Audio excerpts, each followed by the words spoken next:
रात्री 10 नंतर पित्तकाल चालू होतो. म्हणजे welcome to series weight loss without exercise आणि आज आहे पार्ट. आयुर्वेदाने जीवन जगण्याचे 3 स्तंभ सांगितले आहेत: आहार, निद्रा आणि ब्रह्मचर्य. त्यातील निद्रा म्हणजे काय? झोप. रोज रात्री 10 पासून सकाळी 6 वाजेपर्यंतची जी झोप आहे ती प्राकृत झोप. ही 6 ते 8 तासाची गाढ झोप तुम्हाला भेटलीच पाहिजे, कारण की याच वेळेस तुमचं फॅट बर्निंग मेकॅनिझम अतिशय फास्ट असतं.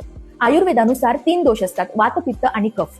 पाहायला गेलं तर रात्री 10 नंतर हा पित्तकाल सुरू होतो आणि पित्तकाल सुरू असताना जर आपण जागे राहिलो तर आपलं फॅट बर्निंग मेकॅनिझम बरंच स्लो होतं.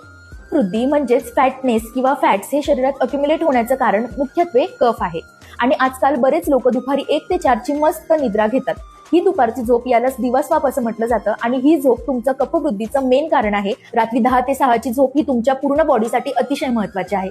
झोपत असताना आजूबाजूला शांत वातावरण ठेवा, डीम लाईट्स ठेवा आणि पूर्णपणे अंधार करून झोपा. झोपत असताना कुठलंही स्ट्रेस आणणारं किंवा उद्याच्या योजना किंवा आज काय काय घडलं असा विचार करू नका. हे तुमचं कॉर्टिसॉल वाढवतं आणि परिणामतः तुमचं फॅट बर्निंग मेकॅनिझम स्लो करतं. वेट लॉस फक्त जिम मध्येच होत नाही तर तो बेडवरही होतो. यानंतर प्रॉपर झोप, प्रॉपर हायड्रेशन आणि प्रॉपर आहार घ्या आणि महिन्याकाठी तुमचं 2 ते 3 किलो वजन कमी करा, तेही एक्सरसाइज शिवाय. रीलला सेव्ह करा आणि फॉलो करायला विसरू नका. Bye bye.